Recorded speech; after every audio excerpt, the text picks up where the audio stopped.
Hello there, I am Tammy Bryan, a research associate here with my colleague Joseph Pulaski, a research analyst with the Ray Financial Services.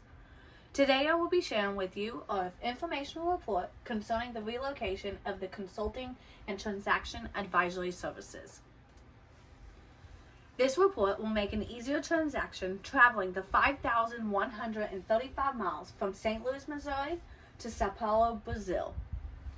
Some points that we will be covering and gaining knowledge on is the meaningful body language, the extreme inequality in number, as well as the difference in technology.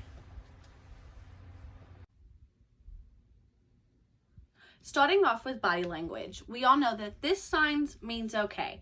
However, in Brazil, doing a thumbs up would be more effective, as the okay gesture is more of an obscene gesture. Shaking hands is also a great way of showing gratitude or showing respect as you meet or leave someone. But be prepared that in Brazil, they do not have personal space.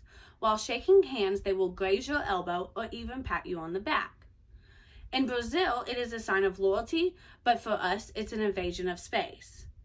Other hand gestures Brazil use, like fed up, is just an attitude adjustment for us. Different gestures are not culturally approved when visiting different countries. Since that's cleared up, I will let Joseph step up and tell us more about some shocking cultural differences. All right, thank you so much for that, Tammy. My name is Joseph Plastic, and we're going to go ahead and continue this presentation with our second culture shock, which is the extreme income inequality between the United States and Brazil. While, of course, the United States has income inequality, and some could argue extreme income inequality, there are some real differences between Brazil and the United States regarding this topic.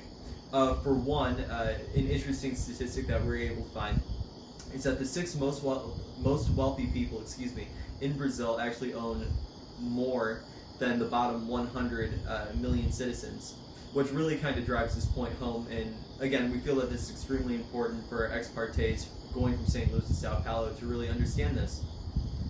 One of the other big differences here is in the United States, there's more mixing among the different classes, divided by income between rich, middle class, and the lower economic classes. Whereas in Brazil, things are a little bit more segregated, to where there's less mixing among the social classes, and they're really divided by income. In the United States, there's more income mobility. A big reason is because we do have programs in place to allow people of different classes to go to and pursue an education. In Brazil, things are a little bit different though. Regarding this, there are different social gatherings, there's different barriers of entry to really move up and pursue in education, to find a job or a career that can really move up as far as income goes. Alright, and moving on to our third and final culture shock that we've prepared for this presentation is some of the technological differences people might experience going from the United States to Sao Paulo, Brazil. It's really important to understand that Brazil is a developing country, and the technological progress compared to the US might differ.